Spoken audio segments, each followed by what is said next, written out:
Hey everybody, it's Master Gallengeist here, bringing you my review of the latest episode of Agents of S.H.I.E.L.D. Emancipation. So, this was a pretty good episode because it did a good job of tying together the fallout of Captain America Civil War and the rest of kind of like the season arc of Agents of S.H.I.E.L.D.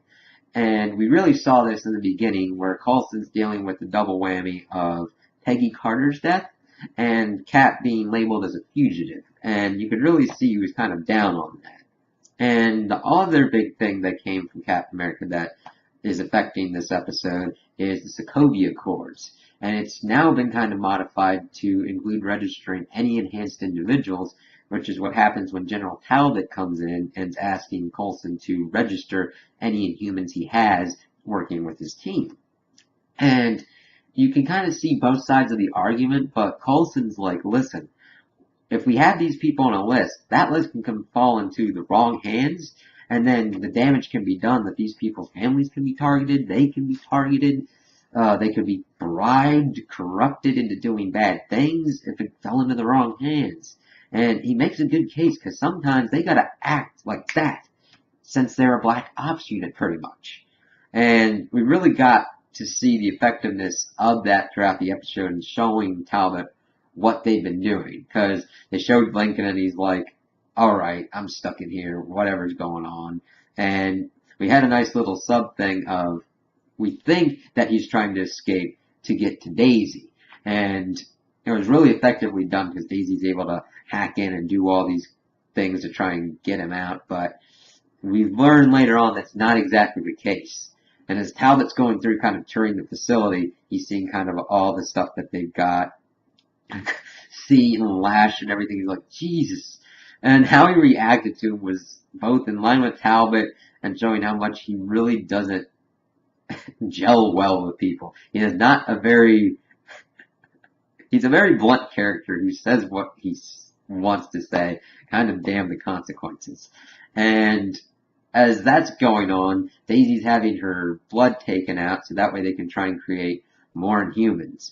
And what Hive's plan was to pretty much get the Watchdogs who are anti-Inhuman and pretty much capture them and use them as the kind of new guinea pigs.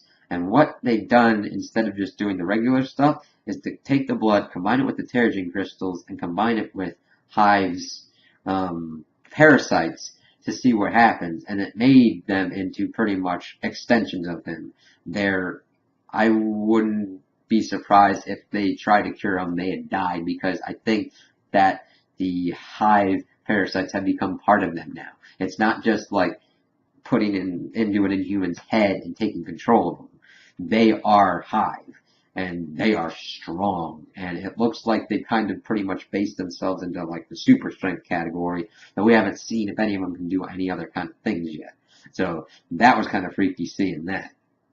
And it was interesting seeing Daisy kind of still be Daisy, but she's trying to help her friends and trying to, especially like with Lincoln, she wants him to come.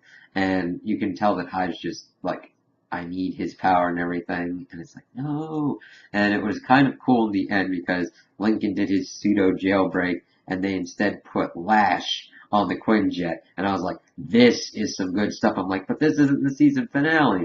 And I was kind of disappointed because that kind of let this down. I kind of wanted this to end as Hive versus Lash because that's where I saw it going down. And you could tell he was made to fight Hive because his energy stuff bored a hole into him and it didn't heal right away. I was like, yes. And he was like snapping the Hive Inhuman necks left and right. And then Daisy came out and I was like, don't kill her. And instead he was able to take out the Hive stuff from her and then take her back. It's like, there's some of Andrew in him. And then it sucked because as we get that development, Hellfire comes in and throws a chain through his chest and kills him. And that still leaves Hive in the wind. And it was like, oh no, but it's cool because we got that kind of last bit of the finale. We're like, alright, this is going to be interesting. And we learned that Hive has stolen a missile from the ATCU.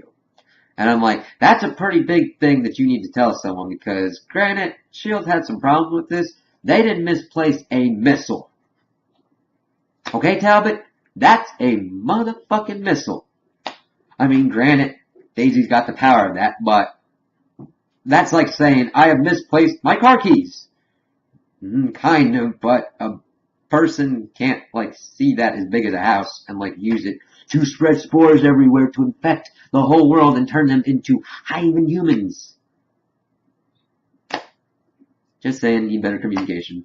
And it was interesting seeing Matt kind of get his faith back, have Daisy come back, and even though Coulson had to take his precautions with her, it's like, alright, she should make a good recovery and everything. It's like, yes, Matt getting his faith back, and it's like, awesome.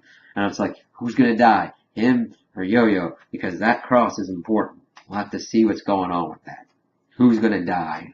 What's gonna happen? Because they're gonna have to get rid of Hive somehow, and I think they're gonna put him on that missile and blast him into the sun. It's pretty much the only option at this point since Lash is dead. But it was still pretty cool overall, and especially seeing kind of Fitz and Simmons trying to like keep Daisy locked out as she was like hacking in and everything. And it was just a really good overall episode, and I can't wait to see where the season finale goes.